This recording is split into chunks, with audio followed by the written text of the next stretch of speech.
होगी क्या बंद होनी चाहिए? ये कब तक चलनी चाहिए? जब तक जो जल जंगल जमीन और स्वाभिमान की लड़ाई बिरसा मुंडा ने शुरू की थी, जब तक उस लड़ाई का लक्ष्य पूरा न हो जाए, लड़ाई जीत न ली जाए, तब तक यह लड़ाई चलती रहनी चाहिए। उल गुलाम उल गुलाम उल गुलाम, यह नारा हर व्यक्ति के जुबान पे होना चाहिए। अगर ऐसा नहीं हो रहा है तो इसका सीधा मतलब है कि हम बिरसा मुंडा को अपना पिता नहीं मानते। हम सिर्फ कोरम पूर्ति के लिए मीटिंग में आते हैं। अभी हमारी बहन जी बहुत अच्छी बात बोली हैं, पता नहीं आपको चुभा कि नहीं चुभा, तो बहन जी मैं इनकी तरफ से माफी मांगता हूं आपसे। माफी इसलिए मांगता हूं कि इन लोगों ने कोई गलत काम नहीं किया है, सही किया है, अकेले आए हैं। जैसे आपके घर में शादी के 4 कार्ड आते हैं, तो एक कार्ड बहुत करीबी व्यक्ति का आता है जो बिल्कुल दिल से जुड़ा हुआ है, प्राण से जुड़ा हुआ है, तो वहां तुम घर में ताला बंद करके बीवी बच्चों को लेकर के जाते हो ना। दूसरा कार्ड आता है, तुम मियां बीवी बच्चे ले जाते हो। और तीसरा कार्ड आता है तो कभी अकेले चले जाते हो। और चौथे कार्ड में जाते भी हो, नहीं भी जाते हो, किसी को भेज देते, कुत्ता बिल्ली को। तो जिसके लिए दिल में जितनी जगह होगी, उसके लिए उतना बड़ा त्याग और समर्पण होगा। आप लोग अकेले इसलिए आए हो क्योंकि आपके दिल में बिरसा भगवान के लिए जगह नहीं है। आप खाली कोरम पूर्ति के लिए आए हो। तो बहन जिनको माफ करिए, अगर बिरसा के पुजारी होते, बिरसा भगवान को मानते होते, बाबा साहब को मानते होते, इतनी बड़ी गलती है करते क्या? यही असली वजह है। अभी कथा भागवत होता होता जोड़ा बना के बैठते, नहीं बैठते क्या? तो आपसे मैं जानना चाहता हूं कि लड़ाई चल रही है, अगर लड़ाई में आपको दोस्त कौन है दुश्मन कौन है इसका एहसास नहीं है, तो क्या लड़ाई जीत लेंगे? हमारे पूर्व वक्ताओं ने इसकी बात की है कि दोस्त और दुश्मन की पहचान करिए, और दोस्त के साथ दोस्त जैसा और दुश्मन के साथ दुश्मन जैसा बर्ताव करिए, तो लड़ाई आप जीत लेंगे। अगर आप दोस्त को पहचान नहीं पाए, दुश्मन को पहचान नहीं पाए, तो व्यवहार बदल जाएगा। जब व्यवहार बदल जाएगा, उसका परिणाम बदल जाएगा। आपका दोस्त कमजोर होगा तो आप कमजोर हो जाएंगे, और दुश्मन मजबूत हो जाएगा, वो लड़ाई आप जीत नहीं पाएंगे। 150 साल से चल रही लड़ाई अभी तक मुकम्मल क्यों नहीं हो पाई? अभी तक मुकम्मल इसलिए नहीं हो पाई कि अभी हम लोगों ने दोस्त और दुश्मन को पहचानने में बड़ी भूल कर रखी है। तथागत बुद्ध ने एक बात कही है, इस संसार में दुख है, तो दुख है तो जरूर उसका कोई न कोई कारण भी, और अगर आपने कारण को खोज लिया तो निश्चय ही उस दुख का अंत भी है। और उस दुख के अंत की एक प्रक्रिया है, मार्ग है। तथागत बुद्ध ने 4 बातें बोली हैं। संसार में दुख है, दुख का कारण है, और कारण का एक निवारण है, और निवारण का एक मार्ग है। तो अगर आपके समाज में, इस मूल निवासी समाज में दुख है, दर्द है, आपातकाल लागू है, दुश्मन लड़ाई थोप दिया है, युद्ध कर रहा है, ये समस्या है। कई लोग हमको बोलते हैं कि इसके सोनी तुम हमेशा लड़ाई झगड़े की बात क्यों करते हो, ऐसा क्यों नहीं करते, युद्ध विराम कर दो, युद्ध विराम कर दो। तो साथियों आप बताओ, चाइना ने तिब्बत पर आक्रमण कर दिया, तो युद्ध विराम कौन करेगा और किसके करने से होगा? अगर तिब्बत चिल्लाएगा भैया युद्ध विराम कर दो, मानेगा वो? चाइना बहुत छोटा है, ताकतवर कौन है?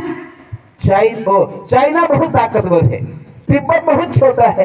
ताकतवर ही अन्याय करने पर उतारू है, ताकतवर ही लड़ाई करने पर उतारू है, तो युद्ध विराम कौन करेगा? वही ताकतवर चाहेगा तो कर देगा, और नहीं चाहेगा तो हम कैसे युद्ध विराम कर दें, हम कैसे लड़ाई बंद कर दें? क्योंकि हम शौक से युद्ध नहीं कर रहे हैं, हम चाह कर लड़ाई नहीं कर रहे हैं, हमारे ऊपर युद्ध थोपा गया है, लड़ाई थोपी गई है।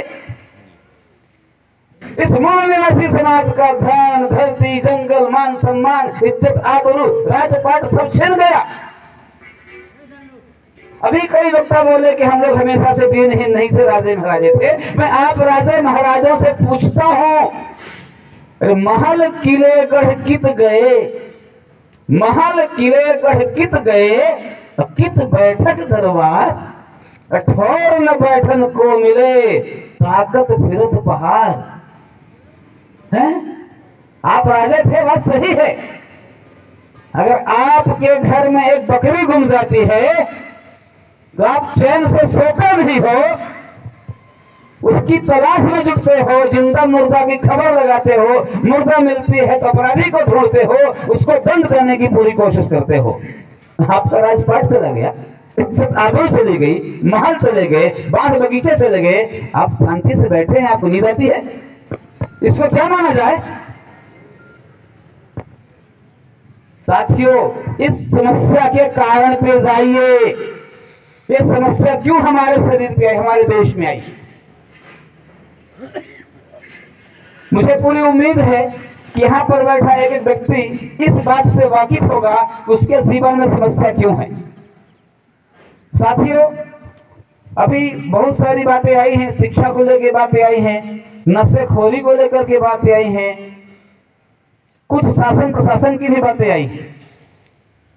तो साथियों, आप हमको ये बताइए, आपको शिक्षा तो ग्रहण करनी चाहिए, इस बात से मैं पूरी तरह से सहमत हूं, पर जो स्कूली शिक्षा हमको मिल रही है, क्या अकेले उतनी शिक्षा पर्याप्त है? क्योंकि उस स्कूली शिक्षा को पढ़ के हमारे समाज में पता नहीं कितने कलेक्टर, एसपी, तहसीलदार, प्रोफेसर घूम रहे हैं, जज, मजिस्ट्रेट घूम रहे हैं, पर उनकी पढ़ाई के बाद भी समाज का भला हो रहा है क्या? तो उस पढ़ाई में कुछ न कुछ चूक हो रही है। वह पढ़ाई है सामाजिक शिक्षा की, सामाजिक ऋण की। जिस समाज के नाम पर तुम नौकरी पाए हो, जिस समाज के नाम पर तुमने पढ़ाई करने का अधिकार पाया है, उस समाज के प्रति तुम्हारे मन में कुछ कर्तव्य हैं, ऋण है। जैसे अनुसूचित जाति का कोई व्यक्ति है, नौकरी करता है, तनख्वाह कहाँ पाता मालूम है? जो भारत सरकार बजट बनाती है, तो अनुसूचित जाति कोटे में जो बजट अलॉट हो जाता है, उसी बजट से क्या मिल रहा है? उसको सैलरी मिल रहा है, उसी बजट से व्यापार करने के लिए पैसा मिल रहा है, उसी बजट से पेंशन मिल रही है। तो पैसा किसका? पूरे समाज का है ना। एक कर्मचारी बनकर के पूरा पैसा हजम कर जाता, समाज के लिए खर्चा करने को। सिर्फ एसटी हो, किसी भी वर्ग का व्यक्ति हो, उसको जो भी सरकार का पैसा मिल रहा है, जो भी सुविधा मिल रही है, वो पूरे समाज के नाम पे मिल रही है। अगर सर्टिफिकेट हट जाएगा, क्या वो सुविधा मिलेगी? तो ये शिक्षा है, सामाजिक शिक्षा के बाद आपको इन चीजों का ज्ञान होगा। फिर बैक टू सोसाइटी, हमारे महापुरुषों ने नारा दिया है कि आप समाज को लिए, समाज से लिया गया ऋण लौटाइए, वापस करिए।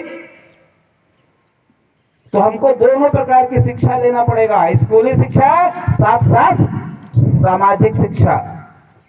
स्कूली शिक्षा लेने के बाद लोग लायक भी निकलते हैं, ना लायक भी निकलते हैं, पर सामाजिक शिक्षा लेने के बाद केवल लायक निकलेंगे, नालायक निकलने वहां से बंद हो जाएंगे। इसलिए खुद अपने समाज को, परिवार को एकेडमिक एजुकेशन के साथ साथ सोशल एजुकेशन जरूर दिलाइए। शिक्षा शेरनी का दूध है, जो उसका पान करेगा दहाड़ेगा। बाबा साहब ने कहा है, विद्या बिना मत गई, फुले साहब ने कहा है, संत गाडगे ने कहा है कि तेरे पास पैसा नहीं है तो घर की थाली बेच दे, हाथ में रख के खाना खा, मगर बच्चे को पढ़ाने स्कूल जरूर। तो शिक्षा महत्वपूर्ण है। दूसरा, संगठित करो। बाबा साहब को सिद्धांत है ना, संगठित करो। और तीसरा, संघर्ष करो। तो संघर्ष दुश्मन से करना है, दुश्मन से संघर्ष करने के लिए आपको संगठित होना है। उस संगठित अगर आप नहीं हैं, कोई संघर्ष आप नहीं कर पाएंगे। तो क्या आप लोग संगठित होने को तैयार हैं? जी। सभी लोग कि दो लोग? सब लोग। चलिए, संगठित होकर के आप क्या क्या बन सकते हैं और क्या क्या कर सकते हैं, उस मुद्दे पे बात करते हैं। क्योंकि बिरसा मुंडा की औलादें जिंदा हैं, तो शैतानों की भी औलादें जिंदा हैं। बिरसा मुंडा की संतान जमीन में पड़ी हुई है, और शैतानों की औलादें गद्दी पर बैठी हुई है। तो अगर जब तक वो औलादे वहां से उतरेंगी नहीं तो बिरसा की औलादों को न्याय मिलेगा नहीं। आप लोग इस बात से सहमत हैं? तो आपको संगठित होकर बिरसा मुंडा के हत्यारों की जो औलादे बैठी है सत्ता पर, उनको हटाना पड़ेगा। हमें मानते हैं कि आप कलेक्टर बन जाएंगे तो बहुत बड़ा काम होगा, पर कलेक्टर की चलेगी कि मुख्यमंत्री की? किसकी चलेगी भाई? नो डाउट कलेक्टर बड़ा काम है, पर दिल में हाथ रख के बोलिए, सोचिए, कलेक्टर केवल एक बड़ा बाबू है। एक छोटा बाबू यहां बैठता है और बड़ा बाबू, तो छोटा बाबू तहसीलदार की बात मानता है, अब वहां बैठा सेक्रेटरी की बात मानता है। तो आप सबसे मेरा निवेदन है कि अगर आपको न्याय लेना है और न्याय देना है तो सरकार में जाइए, सरकार बनाइए, तब जाकर के सभी जगह पहुंचने का रास्ता खुलेगा। शिक्षा का सिलेबस कौन बनाएगा? स्कूल में एकलव्य को पढ़ाऊं कि ना पढ़ाऊं, इसका निर्णय कौन लेगा? कुलपति नहीं ले पाएगा, प्रिंसिपल नहीं ले पाएगा, इसका निर्णय कौन लेती है? सरकार। संबुक वाला मामला बताएं कि नहीं बताएं? हम विज्ञान पढ़ाएं कि अंधविश्वास पढ़ाएं कि पाखंड पढ़ाएं, इसका निर्णय कौन करती है? तो अगर सरकार में बैठे लोग पाखंडी होंगे, अन्यायी होंगे, तो न्याय वाली चीजों को पढ़ाई के सिलेबस में लागू ही करने वाले वो बिल्कुल नहीं करेंगे। अच्छा, आप लोग हमको ये बताइए कि दो पहलवानों में दोस्ती हो रही है, कुश्ती चल रही है। एक पहलवान का नाम है भगवान और दूसरे पहलवान का नाम है सरकार। तो आप लोग बताइए, कुश्ती में कौन जीतेगा? भगवान वाला पहलवान जीतेगा कोई सरकार वाला जीतेगा? अरे सब लोग बताओ भाई। सरकार वाला भाई, समझिए बात को। सरकार वाले पहलवान ने बोला कि आज रात 12 बजे से 1500 नोट बंद। एक सेकंड लगा, वो सब कागज का टुकड़ा हो गया।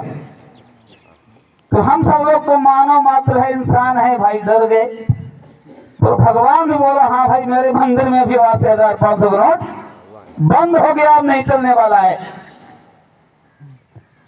कोविड जब आया, कोरोना आया, तो सरकार पहलवान बोलता है कि आज रात 12 बजे से पूरे देश का लॉकडाउन किया जाता है, कुछ भी नहीं खुलेगा, दुकान, हाट, घर द्वार, कोई घर से बाहर नहीं निकलेगा, मंदिर, मस्जिद, गुरुद्वारा भी नहीं खुलेगा। तो हम लोग तो भाई पुलिस के डर के मारे नहीं निकले कि पुलिस पाएगी तो पीटेगी। तो भगवान भी नहीं निकले, सारी आरती बंद, सारा बंधन बंद, सब कुछ बंद हो गया। जो सरकार कहा वो लागू हो गया, तो भगवान को भी सरकार के कहने पे चलना। अरे जैसे हम लोग झुग्गी झोपड़ी में रहते हैं, तो 70-75 साल से तुम्हारा भगवान झुग्गी झोपड़ी में पड़ा था अयोध्या में, घर नहीं मिल रहा था उसको। फिर सरकार ने बोला किसका घर बना लो, तो बन गया ना।